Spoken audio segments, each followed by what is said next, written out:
Once again welcome back to KCS classes. KCS ക്ലാസ്സസിന്റെ മറ്റൊരു എപ്പിസോഡിലേക്ക് എല്ലാവർക്കും സ്വാഗതം. This is Kiran CS. Sreenarayana open university UG BA Malayalam first semester അസൈൻമെന്റ്സിനെ പറ്റിയിട്ട് ഒരുപാട് കുട്ടികൾ മെസ്സേജ് അയക്കുന്നുണ്ട്. സോ ഫസ്റ്റ് സെമസ്റ്ററിലെ അസൈൻമെന്റ്സ് എഴുതുമ്പോൾ ശ്രദ്ധിക്കേണ്ട കാര്യങ്ങൾ, ദെൻ നമുക്ക് ഹൈ മാർക്സ് സ്കോർ ചെയ്യണമെങ്കിൽ എന്തൊക്കെ കാര്യങ്ങൾ മിനിമം ശ്രദ്ധിക്കണം, ഇതൊക്കെ നമ്മൾ ഇന്നത്തെ വീഡിയോയിൽ ഇൻക്ലൂഡ് ചെയ്യുന്നതായിരിക്കും. ദെൻ അത് മാത്രമല്ല, നമ്മൾ assignment support BA Malayalam first സെമസ്റ്ററിലെ 4 സബ്ജക്ട്സിനും പ്രൊവൈഡ് ചെയ്യുന്നുണ്ട്.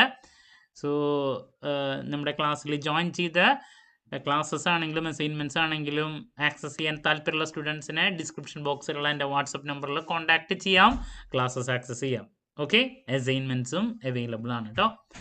അപ്പോൾ നമുക്ക് ഫസ്റ്റ് സെമസ്റ്ററിലെ BA മലയാളത്തിലുള്ള സബ്ജക്ട്സിൻ്റെ ഡീറ്റെയിൽസ് ഇതൊക്കെയാണ്. ഓൾറെഡി നമുക്ക് അസൈൻമെൻറ്റ്സിന് ഫോളോ ചെയ്യേണ്ട സ്റ്റെപ്പുകൾ പറഞ്ഞിട്ടുണ്ട്. നല്ലൊരു ഇൻട്രൊഡക്ഷൻ വേണം, ബോഡി, കൺക്ലൂഷൻ, റെഫറൻസുകൾ. സോ ഈ ഒരു പാറ്റേൺ ഫോളോ ചെയ്താൽ മാത്രമേ നിങ്ങൾക്ക് സ്കോർ ചെയ്യാൻ സാധിക്കുള്ളൂ. നിങ്ങൾക്ക് മലയാളത്തിൻ്റെ 2 പേപ്പർ ഉണ്ട്, പിന്നെ ഹിസ്റ്റോറിക്കൽ ടൂറിസം മൾട്ടി ഡിസിപ്ലിനറിയിൽ വരുന്നു, പിന്നെ ഇംഗ്ലീഷ് ഫോർ കമ്മ്യൂണിക്കേഷൻ, 4 സബ്ജക്ട്സ് ആണ് വരുന്നത്. അപ്പോൾ ഇതാ ഇത് മലയാള കവിത ആധുനികം, അതിൻ്റെ ഒരു ഡിസ്ക്രിപ്റ്റീവ് പാറ്റേണുള്ള ഒരു ചോദ്യത്തിൻ്റെ ആൻസറാണ്. അപ്പോൾ ഈ രീതിയിൽ വേണം ആമുഖം, ദെൻ അതിൻ്റെ ഫർദർ ഡീറ്റെയിൽസ് കണ്ടോ, ഓരോ പാരഗ്രാഫായിട്ട് നമ്മൾ കാണിക്കണം, ഡീറ്റെയിൽഡ് ആയിട്ടുള്ള എക്സ്പ്ലനേഷൻ, ദെൻ സമാപനം. ഓക്കെ, ദെൻ റെഫറൻസ് എന്ന് പറഞ്ഞിട്ട് ഇത് കാണിക്കണം. ഈ ഒരു രീതിയിൽ നമ്മൾ എഴുതി വരുമ്പോൾ ഒരു 10 page maximum, okay, 5 to 10 pages, ഒരു 10 പേജ് മാക്സിമം അതിൽ വെച്ചിട്ട് നമ്മൾ എഴുതി അവസാനിപ്പിക്കണം എന്നുള്ളതാണ്. അപ്പോൾ ഇത് മലയാള കവിതയുടെ ഒരു ഇതാണ്. അതുപോലെ തന്നെ അതിൽ മലയാള കവിത ആധുനികത്തിൽ നമുക്ക് അനലറ്റിക്കലിൽ വരുന്ന ഒരു അസൈൻമെൻ്റ് ആണ്. അപ്പോൾ ആദ്യം തന്നെ ഇൻട്രൊഡക്ഷൻ കണ്ടോ ഈ രീതിയിൽ കൊടുക്കണം. ദെൻ അതിനുശേഷം അതിൻ്റെ അഡീഷണൽ എക്സ്പ്ലനേഷൻ, എന്താണ് ചോദ്യത്തിൽ പറഞ്ഞിട്ടുള്ളത്, ക്വസ്റ്റ്യനിൽ പറഞ്ഞിട്ടുള്ളത്, അതിൻ്റെ പ്രോപ്പർ എക്സ്പ്ലനേഷൻ നമ്മൾ കൊടുത്തിരിക്കണം. വിത്ത് എക്സാമ്പിൾസ്, ഉദാഹരണം പ്രോപ്പറായിട്ട് കൊടുക്കണം. അനാലിസിസ് നടത്തണം. റെഫർ ചെയ്തിട്ട് മാത്രമേ നിങ്ങളത് സബ്മിറ്റ് ചെയ്യാൻ പാടുള്ളൂ. നിങ്ങൾ റെഫർ ചെയ്യുന്ന ബുക്കുകളുടെ ഡീറ്റെയിൽസാണ് ഇവിടെ പിന്നെ കൊടുക്കേണ്ടത്. അത് മറ്റൊരു സബ്ജക്റ്റ്, ആ ഒരു സബ്ജക്റ്റിലെ അസൈൻമെൻറ്റ്സ് ഡിസ്ക്രിപ്റ്റീവ് കണ്ടോ, ഇൻട്രൊഡക്ഷൻ പ്രോപ്പറായിട്ടുള്ളത്, പിന്നെ അതിൻ്റെ ഫർദർ എക്സ്പ്ലനേഷൻ, ഓരോ സബ്ബഡുകൾ വിത്ത് എക്സ്പ്ലനേഷൻ, എക്സാമ്പിൾസ് വെച്ച് കൊടുത്തിരിക്കണം. ഇങ്ങനെയാണ് വേണ്ടത്. ആൻഡ് ഫൈനലി കൺക്ലൂഷൻ, നമ്മൾ ഉപസംഹാരം വിത്ത് റെഫറൻസസ്.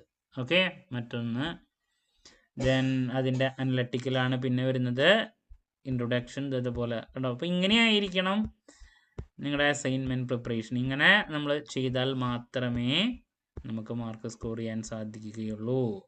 ഇനി ഹിസ്റ്റോറിക്കൽ ടൂറിസം ഉണ്ട്, അതുപോലെ തന്നെ ഇംഗ്ലീഷ് ഫോർ കമ്മ്യൂണിക്കേഷൻ ഉണ്ട്.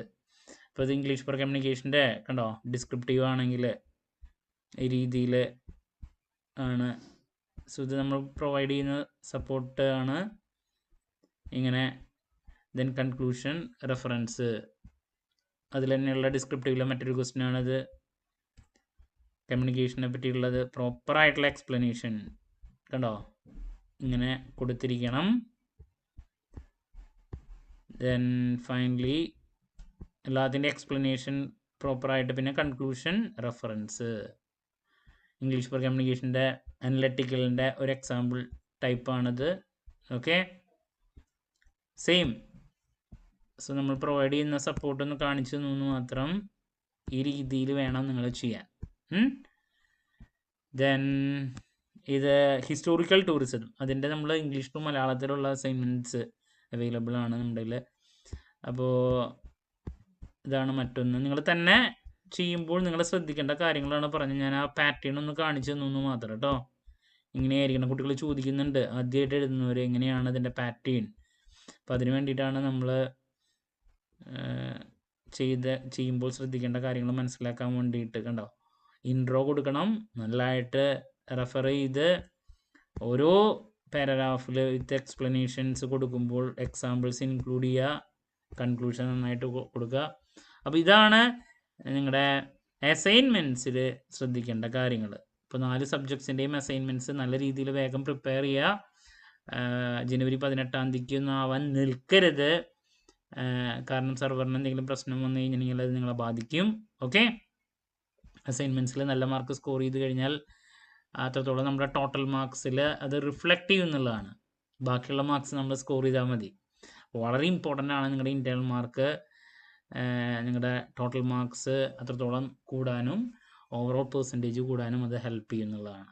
ഓക്കെ, സോ ഇതിൽ നിങ്ങൾക്ക് ക്ലാസ്സസ്, നോട്ട്സ്, അസൈൻമെൻറ്റ് സപ്പോർട്ട് ഇതൊക്കെ പ്രൊവൈഡ് ചെയ്യുന്നുണ്ട് നമ്മൾ. സോ നമ്മളവിടെ ജോയിൻ ചെയ്യാൻ താല്പര്യമുള്ള കുട്ടികളുടെ ഡിസ്ക്രിപ്ഷൻ ബോക്സിലുള്ള എൻ്റെ വാട്സപ്പ് നമ്പറിൽ കോൺടാക്റ്റ് ചെയ്യാം, ക്ലാസ്സസ് ആക്സസ് ചെയ്യാം. ഓക്കെ, മറ്റൊരു വീഡിയോയുമായി വീണ്ടും കാണാം എന്നുള്ള പ്രതീക്ഷയോടെ നിർത്തുന്നു. This is Kiran CS signing off. Have a nice day. Thank U.